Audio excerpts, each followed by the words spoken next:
Okay. Hidari Junzuki. Ni. San. Shi. I signed up for the wrong reasons when I was a young kid. I wanted to beat people up, and we said you either sign up to beat people up or because you're getting beaten up. And nowadays you can see in our classes are mostly professionals. We've got doctors, lawyers, people like that, and they sign up for exercise and flexibility. I used to teach a women's self-defense course, but I felt like that was like giving someone a CPR course and saying, okay, go out and wait for an accident, and 2 years from now, you'll remember what you were learning. Now I tell women, I don't want to teach a women's self-defense class. I would like you to start taking karate. It has more to do with you developing self-esteem and feeling good about yourself and carrying yourself differently, different posture, things like that that have to do with attitude. That's self-defense.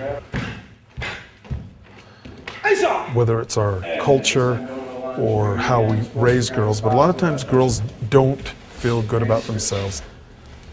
But then they do karate, which is completely exotic and out of the norm for them, and they start feeling special. Then pretty soon you notice their posture improves, the way they stand improves, and they feel good about themselves, and people notice it. Also, women make better students. They listen to you, you ask them to do something, they do it. Guys think, I already know how to punch. Kids program is so valuable today because the public school systems are eliminating exercise classes. Exercise physiology is being removed from the classes.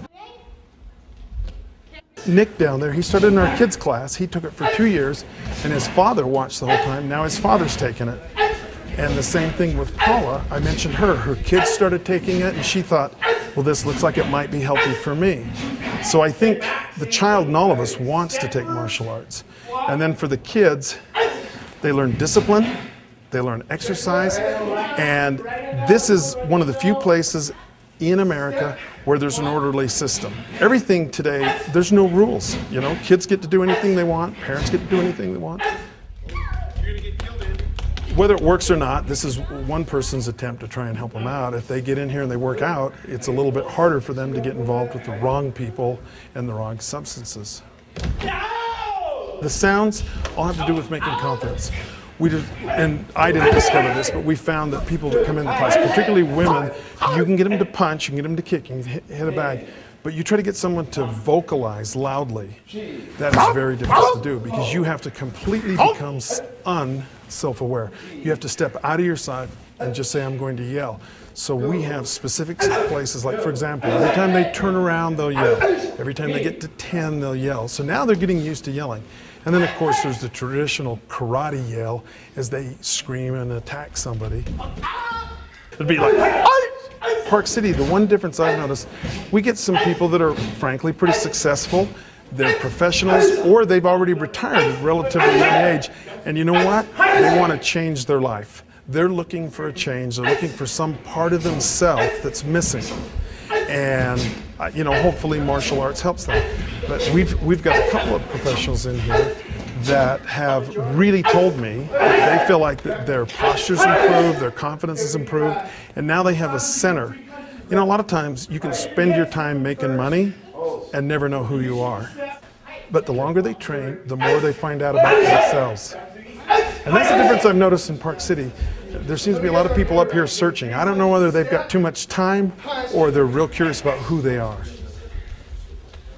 And people ask me all the time, well, how do you know that your karate will work? And I say, well, go into a tournament. The first time you're out on the mat, all by yourself, you're going to feel so much adrenaline, you have no idea what to do.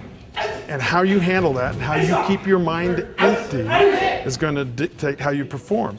And if you can perform there, then the next step might be on the street. So I do encourage them to go to tournaments, but it's not mandatory.